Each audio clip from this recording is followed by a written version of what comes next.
معاكم الكابتن عزيز منجي المحفز الرياضي ناجح. كلام مهم جدا جدا. رياضة المشي في رمضان للشباب للنساء لكل الأعمار.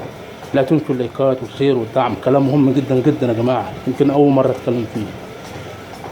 رمضان فرصة لحرق الدهون، فأول رياضة هتكون سبب في شد الجسم وحرق الدهون عند النساء عند الشباب اللي عندهم دهون جسم بالكامل هو رياضة المشي، سواء كان على السير أو خارج الجيم.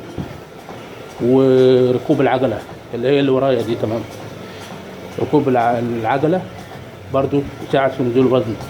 رقم واحد في نزول الوزن هو المشي على السير، تمام. رياضة المشي عامة، رياضة المشي برضو حرق الدهون في رمضان كله، إما قبل الفطار بساعة أو بعد الفطار بساعتين. أهم حاجة نمارس الرياضة عشان نعالج الكسل والخمول، ما يتعالجش إلا برياضة. شكرا لكم.